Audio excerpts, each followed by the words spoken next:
I've been hugely fortunate for the last many years in that both here at Westminster Abbey, where I work at the moment, in Lichfield Cathedral, where I was before, and in a college in Oxford, where I was before that, we have had daily worship.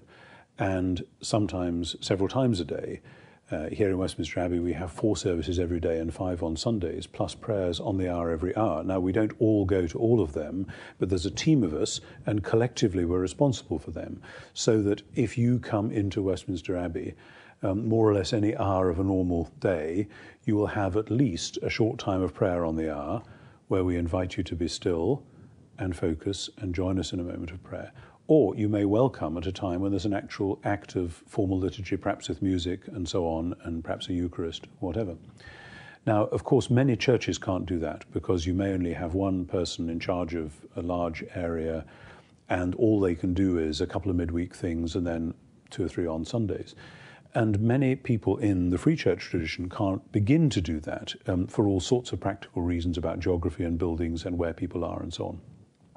But I do think that many, including many from the non-Roman Catholic tradition, say, find when they're in a place like we were in Rome just over a year ago, there are all these churches, and you go in and there's something happening and you can plug in and plug out again. And some people may say, oh, that's terrible, disagree with them doctrinally, whatever. Well, leave that to one side for the moment. The fact is that I think there's a hunger for worship in today's world.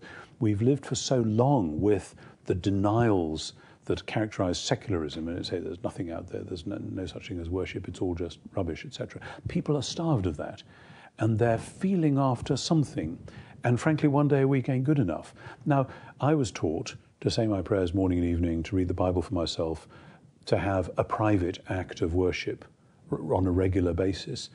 Not everyone has been taught that as thoroughly as I was, and some people find it very difficult, especially if they find themselves in adult life without ever having done it as a child or a teenager.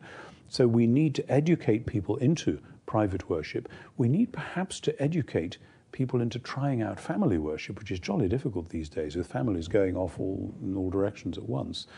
But simple forms of prayer, and then often we're back to liturgy, because if you say to a family who haven't been in church very long, you should worship together every evening at the meal table.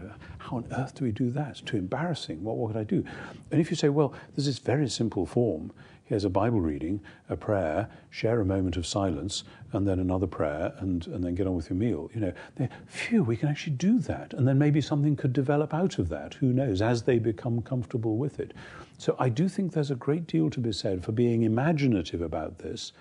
And ironically, just as some people feel that being given a fixed form constrains them, so the imperative to be spontaneous all the time is an extraordinary constraint on other people from which a liturgy actually frees them. Isn't that strange?